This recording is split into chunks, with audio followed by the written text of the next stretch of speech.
Dawn over Port-au-Prince, but in the words of the Guyanese poet Martin Carter, this is the dark time, my love. We descended onto the runway at the Toussaint Louverture Airport into an air thick with death, despair, disaster.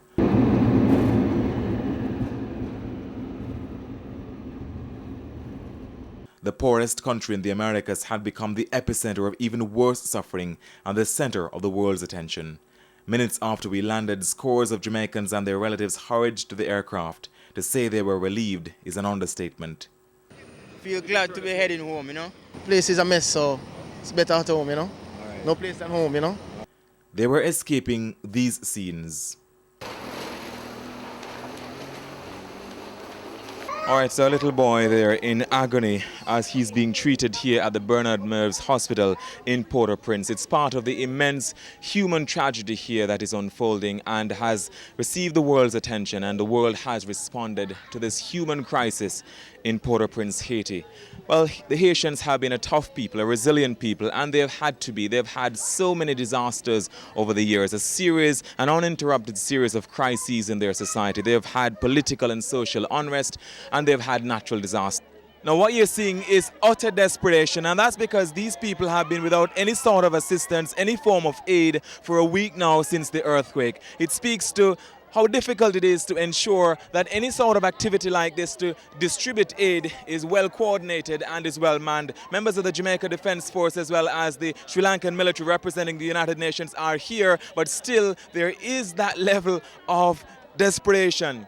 And you get the sense that at any minute things could really get chaotic. Hundreds of people here who haven't received assistance for days, and it shows that desperation is showing. Over here there's a different kind of desperation. The old, the very young, receiving treatment for the first time after the earthquake. Haiti, broken bones, broken lives. Haiti, a broken nation.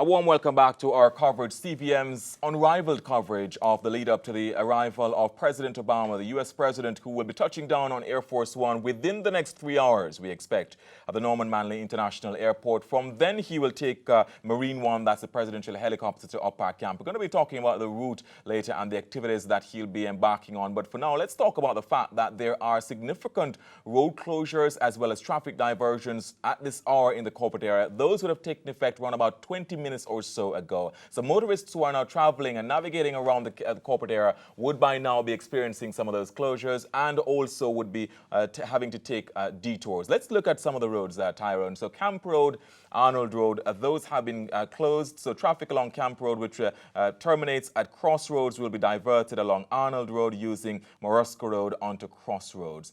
So let's talk about Harford Tree Road, Old Hope Road, Slipe Road, Caledonia Avenue. Traffic traveling along Harford Tree Road, Old Hope Road, or along Slipe Road will not be allowed to turn onto Caledonia Avenue. Caledonia Crescent, Caledonia Avenue, also traffic changes there. Arthur Wint and Central Avenue, significant changes there as well. Traffic along Arthur Wint Drive, intending to use Tom Redcombe Avenue, will not be allowed to do so. Instead, motorists will be diverted along Central Avenue through Swallowfield to Old Hope Road. So please take note of this because it will impact your travel for the next 12 to 24 hours, certainly until about 5 or 6 o'clock tomorrow afternoon. He's now around about, we expect, leaving Washington, D.C. That's where he's traveling from, the United States capital, Washington, D.C.